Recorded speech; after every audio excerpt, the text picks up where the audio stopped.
खास खबर की ओर। खबर विकास नगर से है, जहां वरिष्ठ पुलिस अधीक्षक देहरादून अजय सिंह द्वारा कोतवाली विकास नगर क्षेत्र का औचक निरीक्षण किया गया। इस मौके पर बॉर्डर एरिया की सुरक्षा को और अधिक दुरुस्त करने, सीसीटीवी कैमरों का प्रभावी जाल बनाकर अपराधियों पर रखी जाएगी 24/7 नजर रखने। प्रत्येक थाने चौकियों में हिस्ट्री शीट, अरबा, नशा तस्करों की फोटो तथा पूर्ण विवरण से संबंधित बोर्ड लगाने के एसएसपी देहरादून ने विकास नगर, सहसपुर, कुल्हाल बॉर्डर, धर्मवाला आदि क्षेत्र का भ्रमण कर अधिकारियों को निर्देश दिए। इसके साथ ही थाने चौकियों में नियुक्त अधिकारी कर्मचारियों से प्रेस वार्ता कर उनकी व्यक्तिगत समस्याओं तथा क्षेत्र की समस्याओं के संबंध में जानकारी ली। मौके पर मौजूद पुलिस कर्मियों के साथ मेस में भोजन कर भोजन की गुणवत्ता उच्च कोटि की रखने तथा कर्मचारियों के हितों को सर्वोपरि रखने के लिए अधीनस्थ अधिकारियों को निर्देशित किया। वहीं थाने चौकी के बोर्ड पर प्रचार प्रसार लिखे विज्ञापन हटाने को सभी थाना चौकियों को 7 दिन का अल्टीमेटम दिया गया। रिपोर्टर रजत कुमार।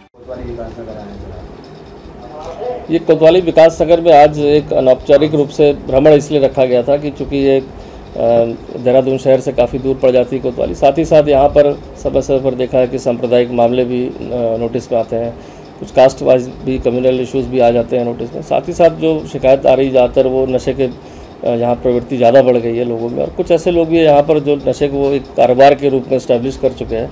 तो क्या क्या कार्रवाई थाने स्तर पर चल रही है, उनकी हिस्ट्री शीट खोलना, ऐसे अपराधी जो यहाँ पर लंबे समय से नशे के कारोबार में या अन्य किसी अवैध गतिविधि में लिप्त हैं, उनके विरुद्ध भी समीक्षा करके उसमें कार्रवाई करना। और साथ ही साथ ये भी देखा गया कि ग्रामीण इलाकों में भी चूँकि ज़मीन के काफ़ी रेट बढ़ गए हैं, तो उसके हिसाब से धोखाधड़ी की भी बहुत शिकायतें देहरादून में ऑफिस में लोग लेके पीड़ित आते हैं। तो उनकी भी एक अनौपचारिक रूप से बातचीत होकर उनकी समीक्षा हो जाए, और अगर कोई इस तरह गैंग बना के लोगों को धोखा दे रहा है तो उनके विरुद्ध क्या कठोर से कठोर कार्रवाई की जा सके, उन्हीं सब के लिए चर्चा के लिए यहाँ पर आज आए। और बाकी अपने जो स्टाफ है यहाँ का, जो उनकी क्या समस्याएं हैं, हमारे बैरिक में क्या स्थिति है, मेस में क्या स्थिति है, वॉशरूम वगैरह की क्या व्यवस्थाएं हैं, तो उनके वेलफेयर को लेकर भी एक विजिट रखी है कि उनकी जो समस्याएं रहती हैं उनसे मिलकर जानेंगे तो ज़्यादा बेहतर तरीके से जल्दी समाधान हो सकेगा। सर, कोई कमी पाई गई?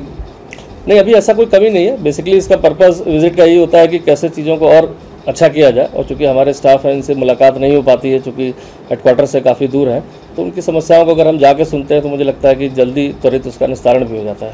सर, आपकी क्या प्राथमिकताएं देखिए, हमेशा पुलिसिंग की जो रहती है, कानून व्यवस्था बनाना पहली प्राथमिकता है। साथ ही साथ जो हमारे जघन अपराध होते हैं उनका जल्दी जल्दी अनावरण हो जाए। साथ ही साथ जो हमारे स्ट्रीट क्राइम है, जैसे सड़कों पर महिलाओं से छेड़छाड़ हो, या चाहे आपका चेन स्नैचिंग की कभी वारदात होती है, कोई पर्स स्नैचिंग की, इस तरह की वारदातों पर अंकुश लगाना।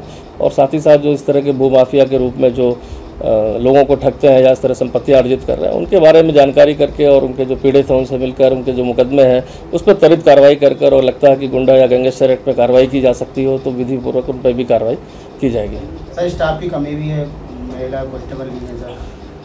देखिए, स्टाफ की कमी के लिए अभी भर्ती प्रक्रिया चूँकि गतिमान है, और बहुत सारे हमारे जो कांस्टेबल थे वो हेड कांस्टेबल और एएसआई पर प्रमोट हुए, तो एक प्रमोशन की प्रक्रिया बहुत सालों से रुकी हुई थी। इसके कारण भी हमारे जो लोअर स्टाफ है, तो देखा जाए कांस्टेबल जो होते हैं, महिला कांस्टेबल, उसकी थोड़ी कमी है साथ ही। लेकिन भर्ती प्रक्रिया के बाद मुझे लगता है थोड़ी चीज़ें बेहतर हो जाएंगी, और जो भी अगर यहाँ लगता है कि कमी है स्टाफ की, तो उसको कहीं ना कहीं से ऑफिस से या कहीं और अन्य थानों में अगर कहीं एक्सेस में कुछ होगा तो उसको देखकर उसकी पूर्ति की जाएगी। एक सर, यातायात पुलिस को लेकर बहुत लंबे समय से मांग चल रही है यहाँ पर।